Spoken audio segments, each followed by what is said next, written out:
ले जाके फिर उनको वापस छोड़ते। फिर वो परमात्मा से परिचित महापुरुष परमात्मा के उस यथार्थ ज्ञान को संसार के अंदर फैलाते हैं और परमात्मा स्वयं भी वही काम करने के लिए आते हैं। एक कवियों की तरह लोकोक्तियों के माध्यम से अपने ज्ञान को प्रचार करते हैं। तो क्या बता रहे हैं, चारों युग में संत पुकारे कूक कहा हम हेल रे, हीरे माणिक मोती वर्षे ये जग जुगता ढेल रे। हम सत्य ज्ञान और सत्य साधना रूपी हीरे और मोती आपके सामने बखेरते हैं और आपने उनकी पहचान नहीं है। आप एक कंकर पत्थर आन उपासना, अन्य देवी देवताओं की पूजा, ये भूत पूजाएं करके आप कंकर पत्थर इकट्ठे कर रहे हो, ये सोचकर ये बहुमूल्य होंगे। तो यहां परमात्मा कहते हैं हीरे मोती माणिक बरसे ये जग चुकता ढेल रे। तो ये जो श्वास का सिमरण है ये लाल है आपका, और ये जितने भी एकत्रित करोगे इनकी उतनी ही कीमत होगी जो अभी दास बताने जा रहा। क्या बताते हैं कि एक सिमरण आपने कर लिया श्वास का, एक सतनाम के 2 अक्षर का, एक मंत्र बाहर छोड़ा दूसरा अंदर लेते हैं, ये एक कंप्लीट मंत्र बन गया। देख कितना आसान सी बात, चलते कर लो, बैठ के कर लो, लेट के कर लो, सफर में बस में कर लो, रेलगाड़ी में कर लो, इतना सिंपल भी।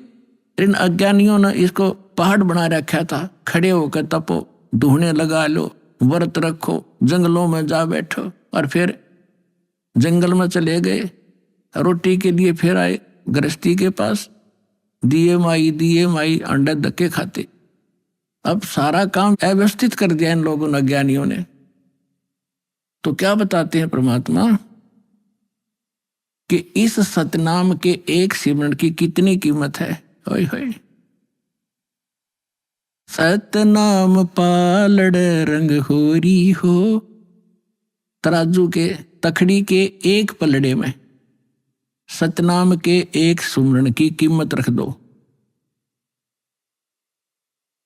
और दूसरे में पृथ्वी लोक की पूरी कीमत, स्वर्ग लोक की कीमत और पाताल लोक की कीमत, ये तो पासंग है। और दूसरी में 14 लोक, विष्णु जी का लोक, ब्रह्मा जी का लोक, शिव जी का लोक, दुर्गा का लोक, और ये निरंजन का लोक, और ऊपर जो महास्वर्ग के अंदर आगे कई डिवाइड कर रखे। ऐसे ये कुल मिलाकर 14 लोक में बनते हैं, तल उतल ये नीचे के। परमात्मा कहते हैं 14 के 14 लोकों की कीमत दूसरे पलड़े में रख दो। एक पलड़े में सतनाम की एक वैल्यू, और उधर 14 लोक चढ़ावे राम रंग होरी हो, और 3 लोक पासंग धरे, पृथ्वी लोक, स्वर्ग लोक और पाताल लोक की को तो गिनती में भी नहीं है इसकी, उसके सामने कीमत।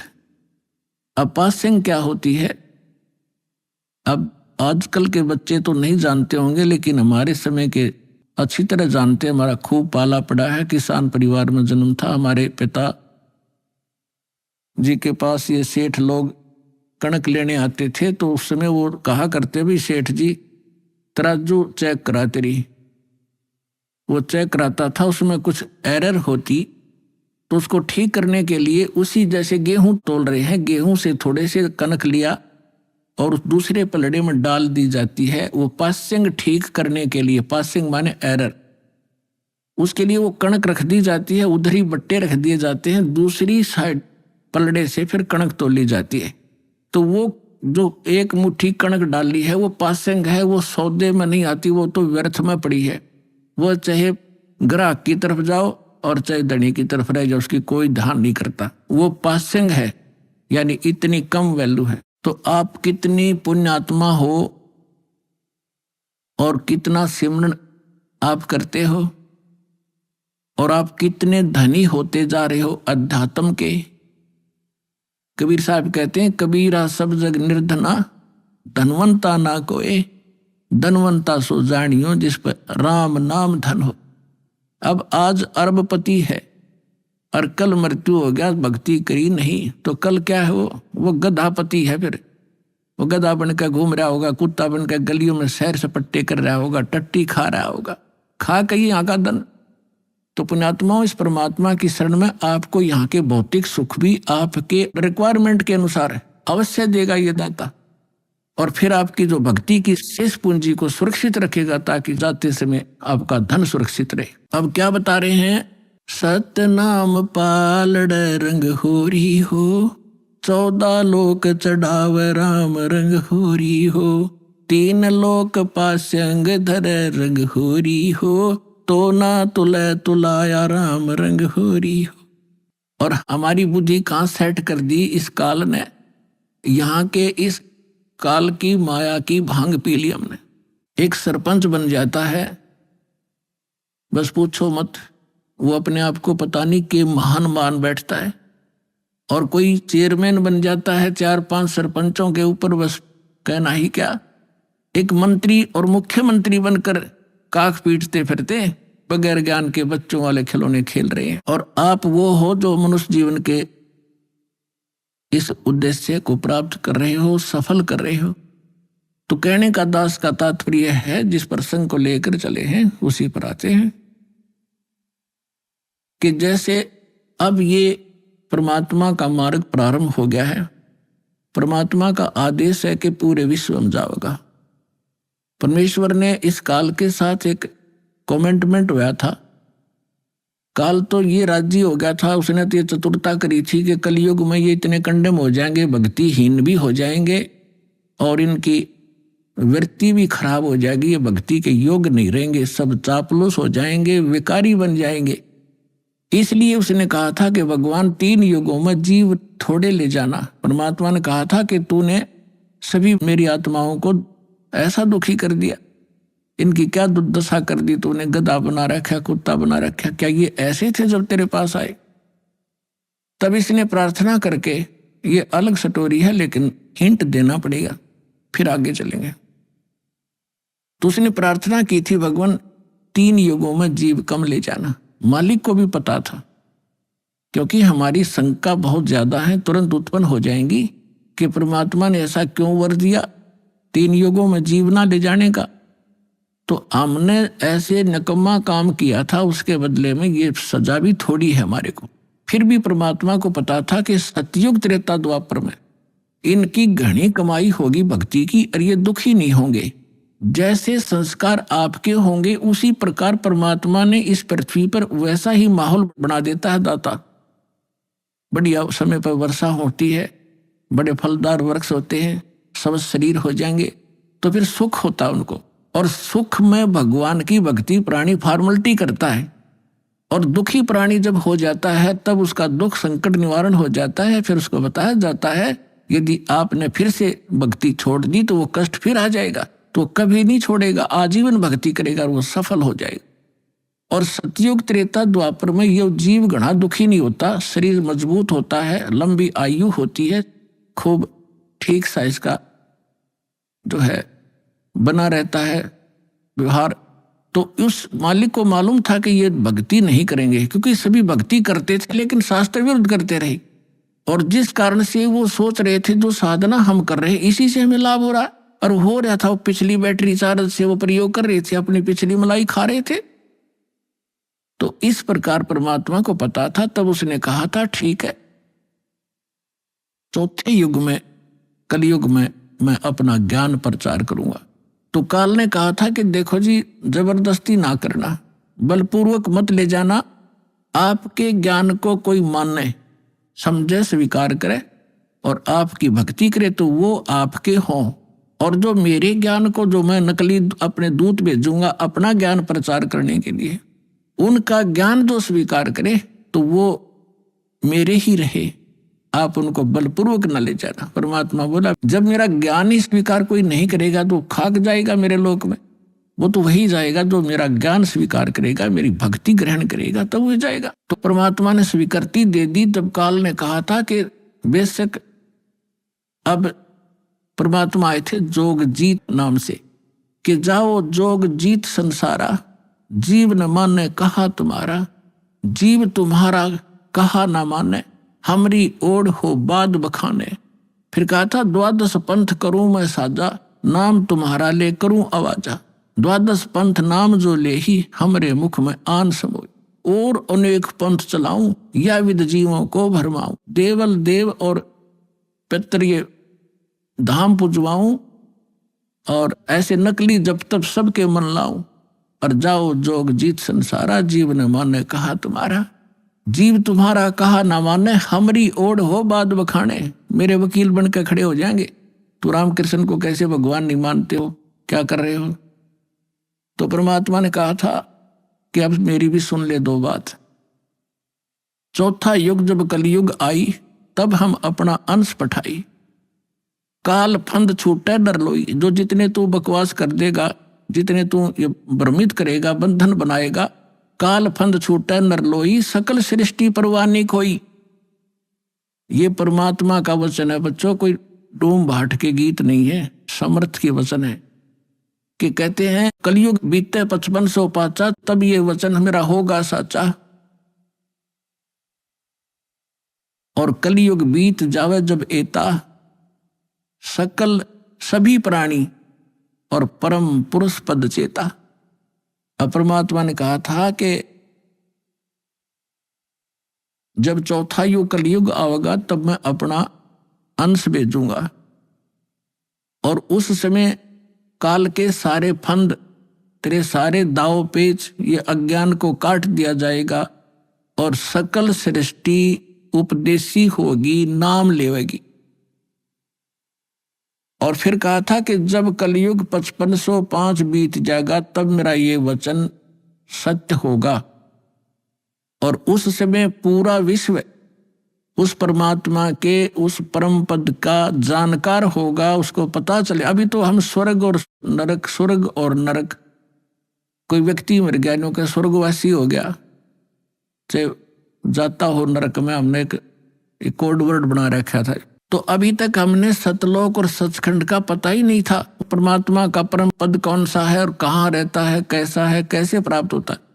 और ये नकली पंथ चले थे काल के, राधा स्वामी पंथ और कबीर पंथ, जो 12 पंथ है कबीर जी के नाम से चला रखे, सारे नकली और काल के प्रेरित हैं।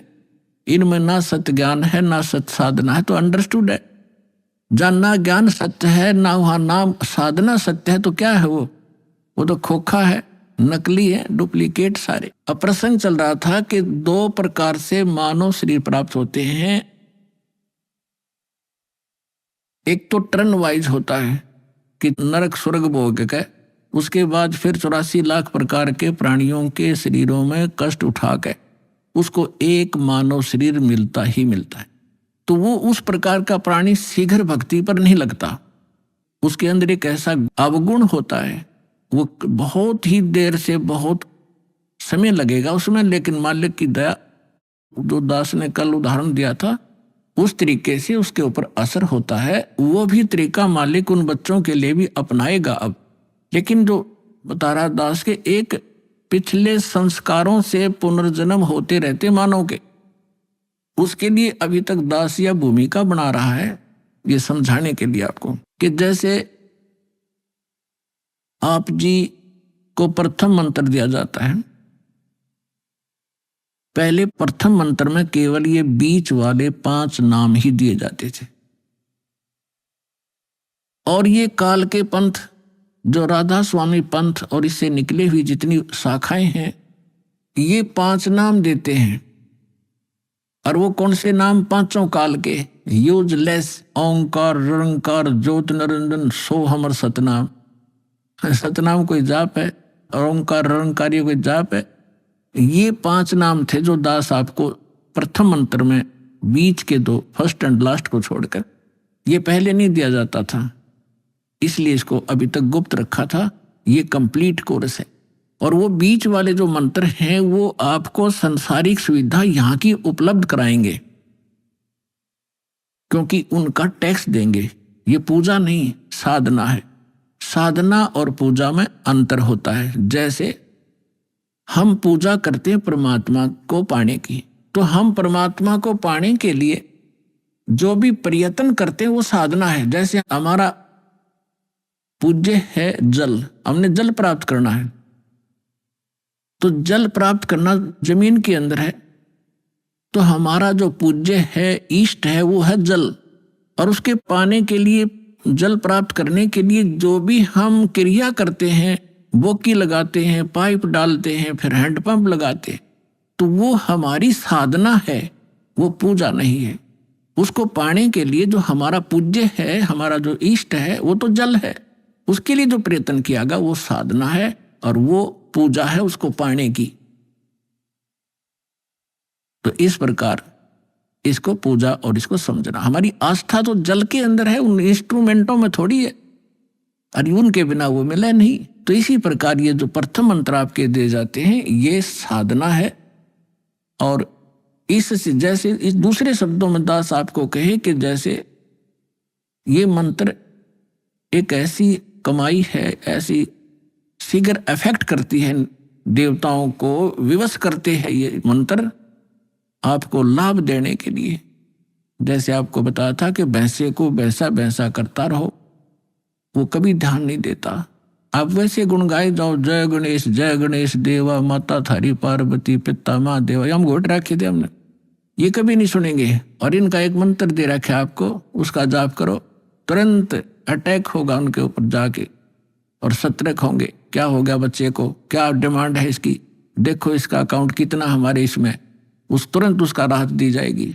तो जो पैसे ने भैसा भैसा करो कति नहीं सुने, अरे एक बार कर दो हुर्र, वो तुरंत देखेगा नू और अट्रैक्ट होगा, दौड़ने की चेष्टा करेगा उस आवाज की ओर।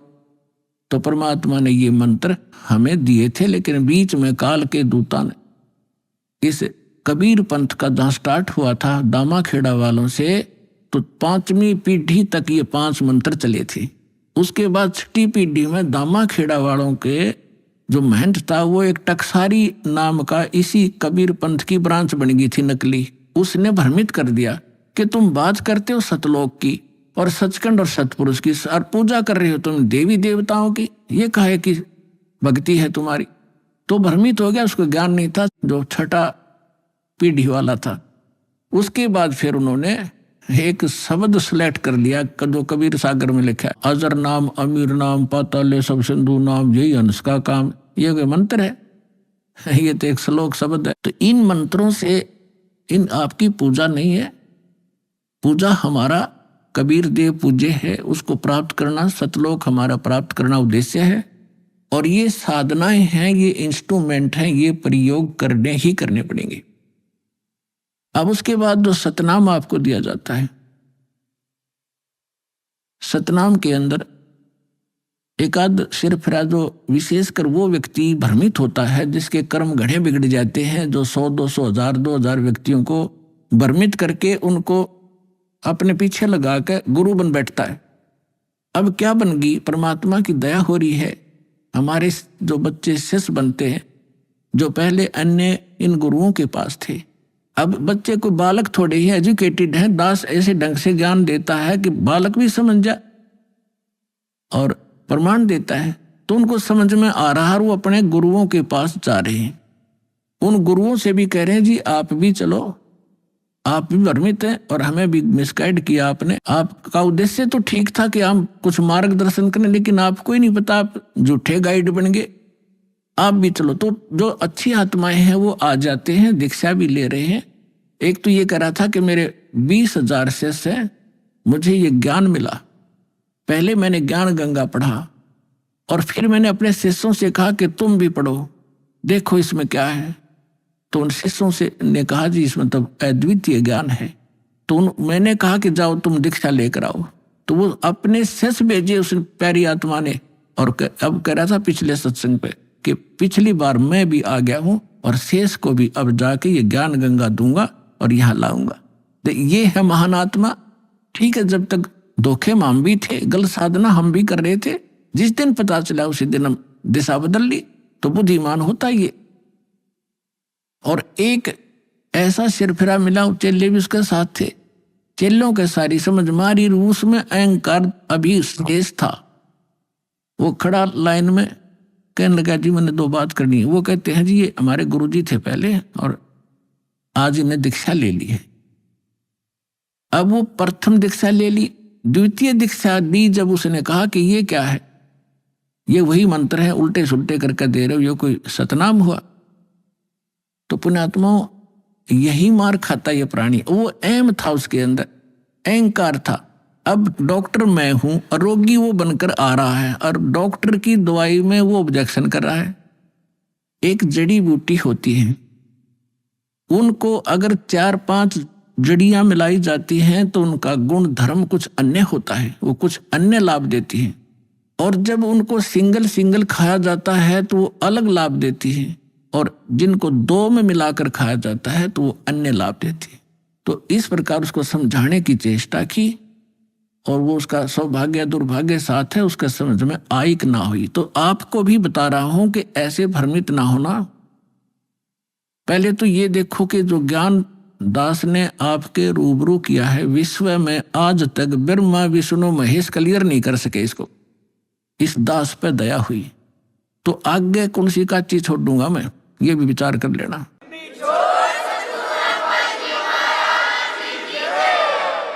और फिर ये साथ साथ एक पॉइंट को क्लियर करने के लिए 6 उदाहरण देता हूं, ऐसे मजबूत जो हलाए नहीं हिल सकते। यही मंत्र किस किस ने जाप किया? आदरणीय धर्मदास साहिब जी ने यही 2 मंत्र का अक्षर का नाम यही जाप किया, आपके रूबरू कर रखा है। नानक साहिब जी परमात्मा से सीधे मिले, परमात्मा उनको बेई नदी पर जिंदा महात्मा के रूप में सचखंड लेकर गए, और फिर उनको वापस छोड़ा। तीसरे दिन अदृश्य रखा, और फिर उन्होंने कौन सा नाम जाप किया? उनकी भाई बाला वाली जो साखियां हैं, जन्म साखी, उसके अंदर एक समुद्र की साखी है। उसमें एक कथा है कि एक समय बाला और मर्दाना नानक साहिब के साथ रहा करते थे अधिकतर। उन्होंने एक दिन प्रार्थना की, गुरुदेव हम श्रीलंका जाना चाहते हैं, देखना चाहते हैं, दया करो। उन्होंने कहा आंखें बंद करो। आंखें बंद करके खोली तो समुद्र के किनारे खड़े थे। नानक साहिब जी ने कहा कि आओ मेरे साथ साथ समुद्र के ऊपर चलेंगे और वाहेगुरु बोलते रहना। तो ऐसे चल पड़े जैसे थल पर चलते हैं, आगे आगे गुरु नानक देव जी, पीछे वो दोनों बच्चे बाला और मर्दाना। वैसे तो सिमरन श्वास से करना होता है, उन्होंने जानबूझ के झटका देना था, क्योंकि परमात्मा का सख्त आदेश था, धर्मदास मेरी लाख दुहाई, और ये मूल ज्ञान अभी कई बार ना जाए। ये सार नाम और सतनाम अभी किसी को देना नहीं तो नकली पंथों के हाथ लग जाएगा। और जब मेरा दास आवेगा वो कैसे भिन्नता बताएगा, ये सारी विचलित हो जाएगी कहानी। हमारा सारा जो है ना काम बिगड़ जाएगा, और काल का फिर से दाव लग जाएगा। मेरे बच्चे मुझे पहचान नहीं सकेंगे।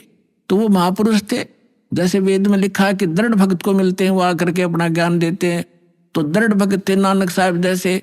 उन्होंने कभी किसी सिख को ये नाम नहीं दिया सतनाम, बल्कि सख्त एक ऐसा झटका दे दिया कि सब घबरा गए कि इस मंत्र को छूना नहीं है। नानक साहिब जी ने उच्चारण करके ये 2 अक्षर का मंत्र जाप करना शुरू कर दिया। मर्दाना ने सोचा कि गुरुजी तो सतनाम जाप कर रहे हैं, ये 2 अक्षर का, जिसमें एक ओम है, एक तत् है, तो क्यों ना मैं भी जाप करूं। मर्दाना फिर वो 2 अक्षर का मंत्र जाप करने लगा, तो वो लगा डूबने। नानक साहिब जी ने देखा, तब नानक जी ने कहा कि भाई तो वो ये जाप कर जो मैंने तेरे को बोला है, ये मंत्र मत कर। तो फिर वो वाहेगुरु कहने लगा, फिर ठीक हो गया। कहने का भाव ये है कि नानक जी तो वो 2 अक्षर का नाम जाप कर रहे थे, और शिष्य को मना किया। क्यों किया? वो परमात्मा के प्यारे बच्चे थे, उनको मालूम था कि यदि आज ये डिस्क्लोज हो गया तो बट्ठा